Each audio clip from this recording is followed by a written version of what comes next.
Հայաստանի Հանրապետության տարածքում ձևավորված կարծիք եւ այդ կարծիքը ձևավորվել է լրագրողների միջոցով հանրային կարծիքի վրա ազդող բլոգերների, դեպուտատների, քաղաքական, հասարակական տարբեր գործիչների, վերլուծաբանների ու խմբագիրների միջոցով, որ հայաստանցի ջոչերը իրականացրել են դավադրություն արցախցիների նկատմամբ, ընդհանրապես արցախցիների նկատմամբ,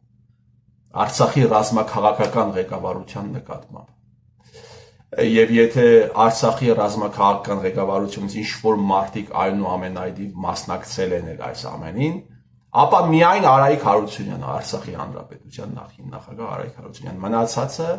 մնացած նախագահները, պետնախարարները, պաշտպանական բանակի հրամանատարները, շտաբի պետերը եւ այլն եղել են այս ամենի հետ կապ չունեցողներ։ Եվ նաև ձևավորված կարծիք կա, էլի նույն շրջանակների կողմից, որ սրանք այսպես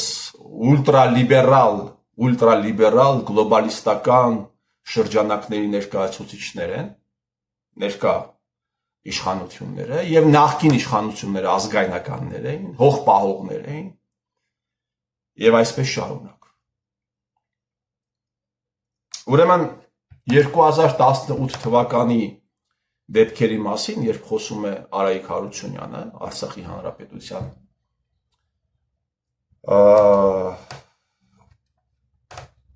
նախագահը, 18 թվականի դեպքերի մասին է խոսում, հարցազրույց է տալիս Թաթուլ Հակոբյանին, ասում է հետևյալը. մոտավորապես է մեջբերում, համացանցում կա այդ հարցազրույցը, ասում է, ոչինչ, որ մենք գիտենք, ոչինչ, որ մենք մասնակցել ենք Հայաստանում տեղի ունեցող փողոցային շարժմանը, անուն է տալիս ես, Վահան Բադասյանը,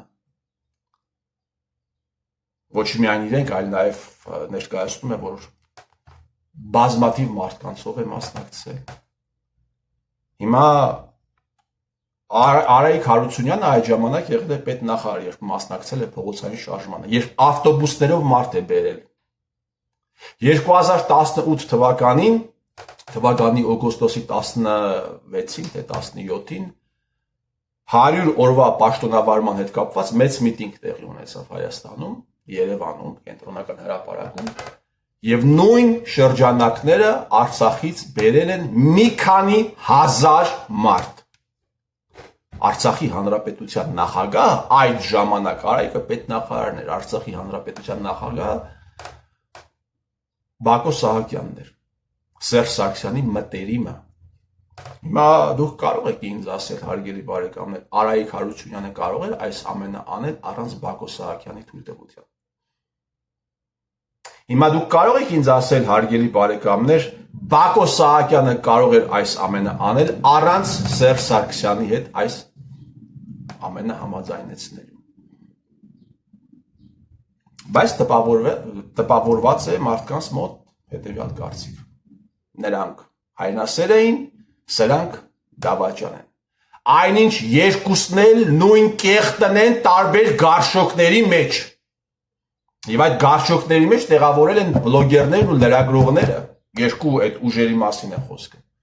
Իրականում մեկ ուժ։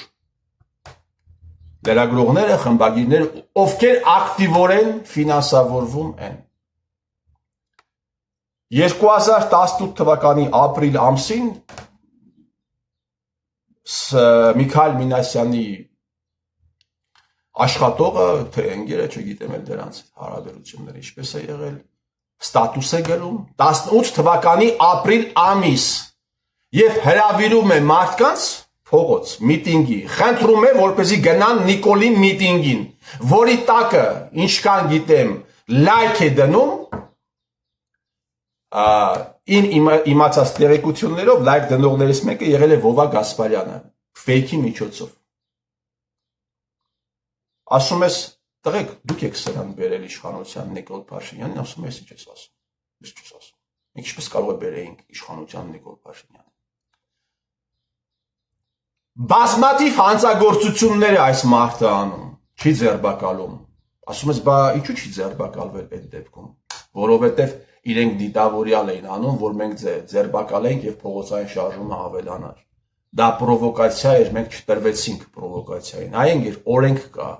օրենքը խախտվում է, պիտի ձերբակալվի։ Ինչ պրովոկացիա, ինչ դիտավորյալ էր արվում։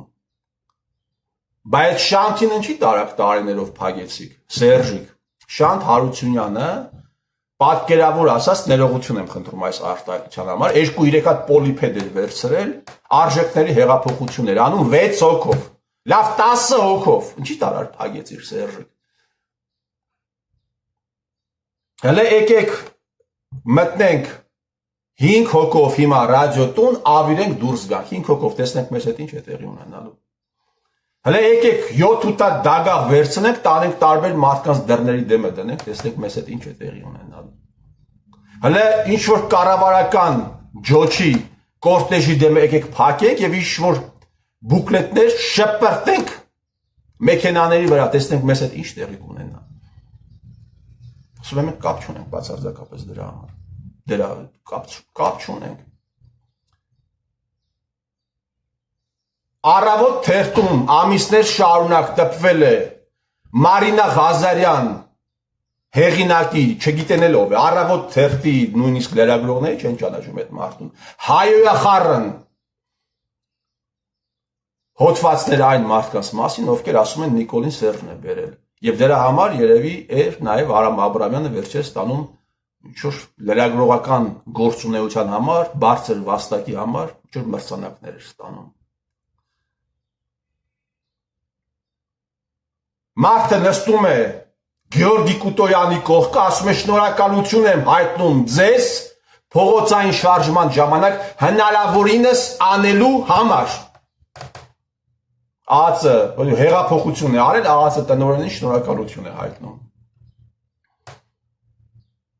Ով էր նշանակում ազգային անվտանգության ծառայության տնօրենին, Սերժիկ, դու չէիր նշանակում։ Դու չես նշանակել Գեորգի Կուտոյանին։ Բանկա պրոեվրոպական այսպես կոչված համայնքի ներկայացուցիչներ կան։ Ամեն ինչի մասին խոսում են, ամեն ինչի մասին, բայց այս թեմաների մասին բացարձակ լռություն է։ Նախկինները բան են եղել, հողպահող են եղել, ուրեմն 2018 թվականին մինչև վերջ, 18 թվականի վերջ, Հայաստանի Հանրապետությունում ինչ վիճակ էր, քաղաքական, Փաշինյան Նիկոլ վարչապետ, որը պարլամենտում ուներ փոքրամասնություն, ելք խմբակցությունը, ելք խմբակցության պատգամավորներն էին Էդմոնը Մարուկյան, Սասուն Միքայելյան,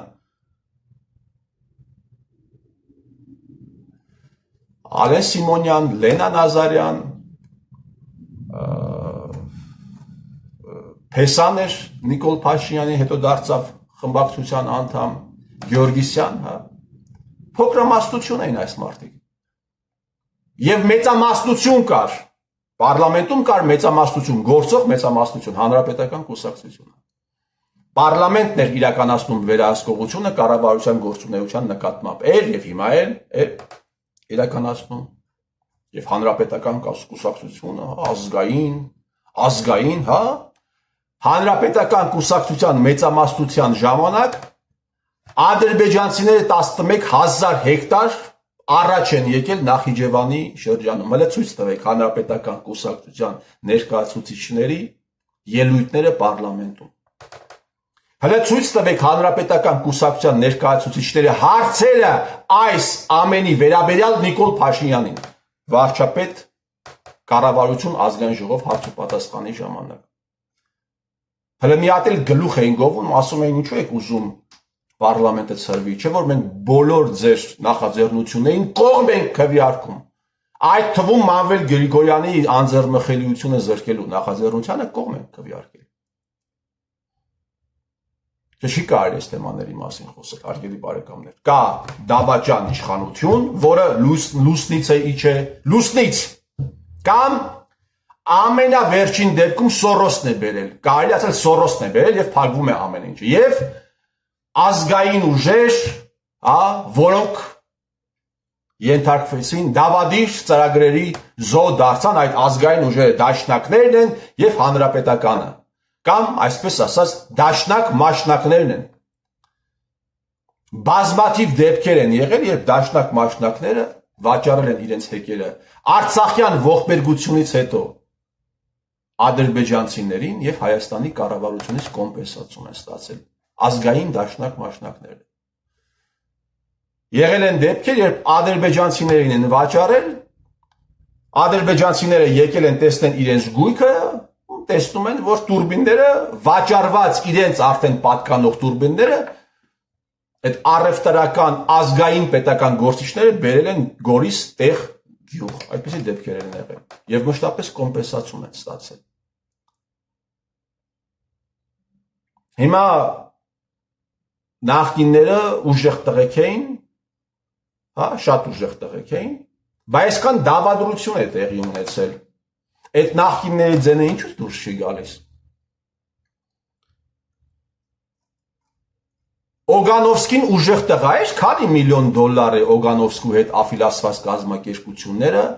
Արցախյան ողբերգությունից հետո քանի միլիոն դոլարի վարկեր եւ փոխառություններ են ունեցել, որը ջրվել է այս կառավարության ձեռքով։ Քանի միլիոն Սպեսնազի Գագիկ Սարգսյան քանի միլիոն 10 միլիոն դոլարից ավել փոխառություն է ունեցել սա այն անձնավորությունն է սրանք այն անձնավորություններն էին ում Սերժիկը ում բանը նո Սերժիկի գլխավորությամբ բերում էին Արցախից մարդկանց վրա բաց թողնելու համար Նիկոլն էլ է ձևավորել այդ կարծիքը, հա, որ ես պայքարել եմ նախկինների դեմ, բա որ պայքարել ես նախկինների դեմ, այս մարդկանց վարկերը, այս մարդկանց ինչու ես ֆինանսական եւ միգուցե նաեւ բարոյա հոգեբանական աջակցություն եւ ծառայություն մատուցել Նիկոլ։ Այս ամենը արվում է, ելի եմ ասում, բլոգերների, լրագրողների, խմբագիրների միջոցով։ Հիմա Օգանովսկին ու Գագիկ Սարգսյանը ուժեղ զիլ տղեկ էին Բա ինչու չի խոսում Օգանովսկին այս ամենի վերաբերյալ Վիտալի Բալասանյան դու ինչու չես խոսում այս ամենի վերաբերյալ Ուժեղ տղա Վիտալի Բալասանյան ձենը դուրս չի գալիս ինչու չես խոսում Գյումրիից Պավեստկա էին բաժանում տանում էին մարդկանց Արցախ սպանել տալու Արցախի էլիտան իրենց կոմբայններն էր տեղափոխում տեղյու Կաթողիկոսի մակարդակով դուրս էին գալիս, ասում էին զինվորագրվեք եւ գնացեք մեռնելու։ Մոտավորապես են մեջբերում, իմաստը դա է։ Գնացեք մեռնելու։ Արցախի էլիտան գույքն էր հանում, բերում Հայաստանի Հանրապետություն։ Այս այլանդակության հետ միայն կապ է ունեցել Արայիկ Հարությունյանը, Բակո Սահակյանը կապ չի ունեցել, գեներալները կապ չեն ունեցել Որևէ մեկը կապ չի ունեցել, Արկադի Ղուկասյանը կապ չի ունեցել։ Սերժը կապ չի ունեցել։ Ռոբերտ Քոչարյան, դու ունեցել ես մեծ խմբակցություն, որի վերահսկողության ներքո տեղի են ունեցել մեծագույն աղետներ։ Խմբակցության այդ անդամները ծպտուն չեն անել, Ռոբերտ Քոչարյան, դու մինչև վերջերս Տաղուտ հետ խոսում ես հեղափոխության մասին։ Դու կապ չունես այս ամենի հետ, եթե կապ չունես, ուրեմն դու անմեղ սունակ ես։ Եթե դու կասես, որ ես կապ չունեմ եւ ես չունեմ բացարձակապես որևէ պատասխանատվություն, դու անմեղ սունակ ես։ Դաշնակը իր հեկը վաճառել է ադրբեջանցուն ստեղից կոմպենսացիա ստացել, դու երկու անգամ դաշինք ես կազմում դաշնակի հետ, դու այս ամենի հետ կապ չունես։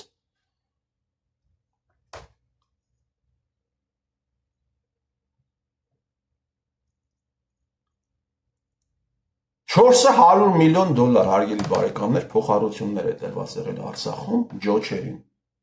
Այդ գումարները ջրվել է։ Օրինակ Հովիկ Աբրահամյանի որդին $20 միլիոն փոխառություն է ունեցել։ Արցախը լուծարել են 20 միլիոն դոլար լուծարումով ըստ էության վատ բան պիտի ասեմ կպցրել է այս մարդը։ 28 միլիարդ դրամ, 20 միլիոն դոլարից ավել։ Սերժիկի Փեսեն $50 միլիոն փոխառություն է ունեցել կրսեր Փեսեն։ մեծը չէ կրտսերը 50 միլիոն դոլար փոխառություն է ունեցել։ Տաշիշ Սամվելը 30 միլիոն դոլար վարկ է ունեցել Արջին բանկից Արցախում տրված։ Նիկոլ Փաշինյանի կառավարությունը 2023 թվականի դեկտեմբերին ջրում է Արցախում տրված 800 միլիոն դոլար վարկը։ Այդ թվում Տաշիշ Սամվելի իր ասած կալուգացի օլիգարխի վարկն է ջրում։ Այսինքն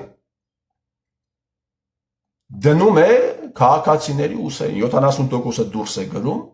դուրս են գրում բանկերը, ներողություն եմ խնդրում 70%-ը կառավարությունն է ստանձնում,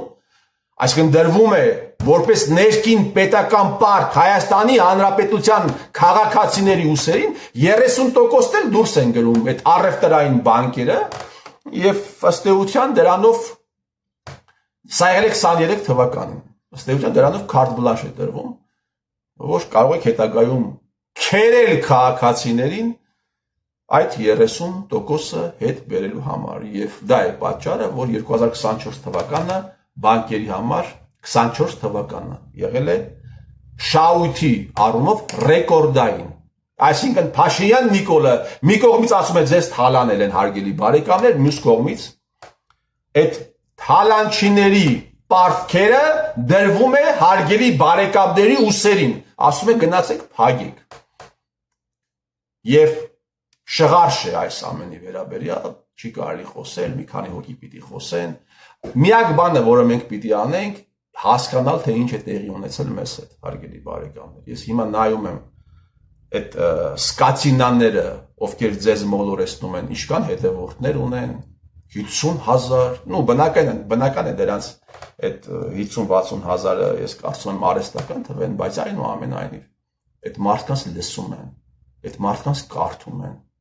այս թեմաները շրջանցող մարդկանց լսում կարդում են թե այնտեղից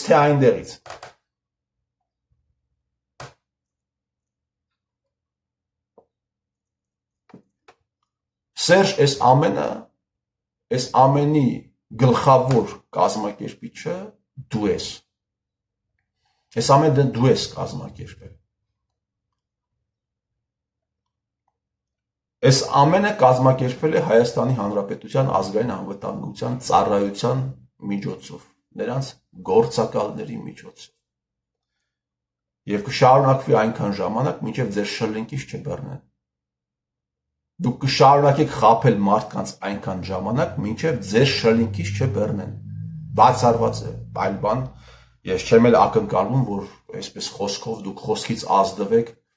եւ դադարեցնեք ձեր հանցագործությունները, բացառված բան է։ Եվ փառք Աստծո Հայաստանը լուսնի վրա չէ։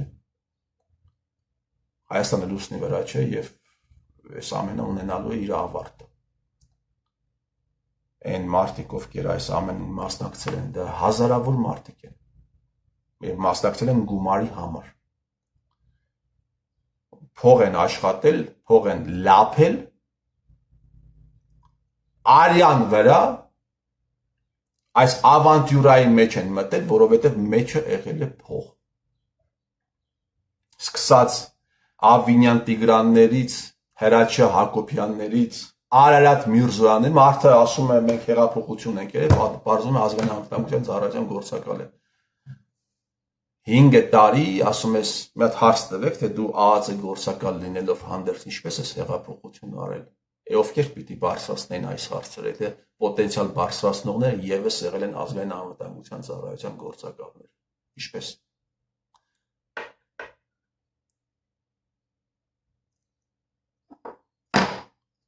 Ինչպես պիտի բարձրացնեն։ Իրենց հավաքագրած օպերը թույլ կտա, որպեսզի այս թեմաների մասին խոսեն։ Իհարկե թույլ չի տա։ Ճշմարտություն եք իմանաք եւ այն ձեզ կազատի հարգելի բարեկամներ, մինչեւ ճշմարտությունը բոլոր մարդիկ չիմանան եւ համապատասխան հետեւություն չունեն իրենց համար պետք չէ մոլոտովի կոկտեյլները վերցնել եւ գնալ ինչ որ մեկի գլուխը ջարդել պետք է ընդամենը դու քո տեղը պատասխան տաս եւ եթե դու քո տեղը պատասխան տայիր դաշնակ ստահակները 150,000 ձեն չէին հավաքի Եթե դու քո տեղը պատասխան տայիր,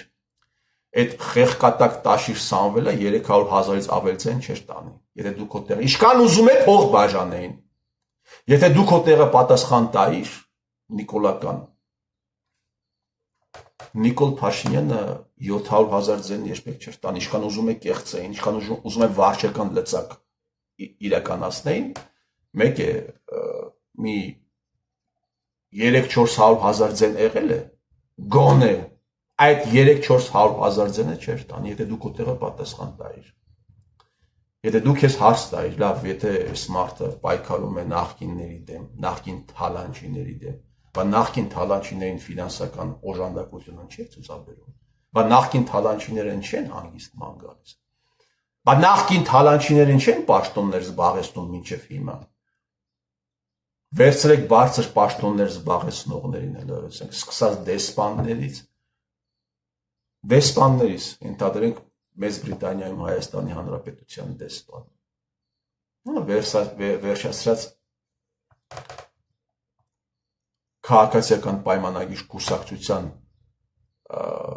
փոխնախագահներով, ո՞ն չեն այդ պաշտոնները զբաղեցնում։ Զբաղեցրել հարյուրներ են եւ հազարներ են, եթե դուք այս ամենը, բա եթե այդպես է, բա եթե այս մարդը կռիվ է տալիս նախկինների դեմ, ինչ է Սերժը հանգիստման գալիս։ ՔՊ համարներով։ Ինքը ոչ միայն հանգիստ է ման գալիս, այլ նաեւ դատա իրավական համակարգի որոշումների ճնշող մեծամասնությունը քաղաքական այսպես կոչված, պետք քաղաքականությունը չի կայացել։ Իր քիմքին հաճելի, ինչ է սա, այսպես։ Եթե դուք այս հարցերին փորձեք պատասխանել, Նիկոլը այսքան ձայն չէր տանի երբեք։ Ասում է Արցախը գցել են Նիկոլի գրպանը։ Նիկոլականների խոսքն է, մերելտուն հարցնիկտուն դա են ասում։ Արցախը գցեցին Նիկոլի գրպանը։ Այս բանը ասողը եւ հետագայում Նիկոլին ընտրողը ինքը ամորալ ублյուդակ է։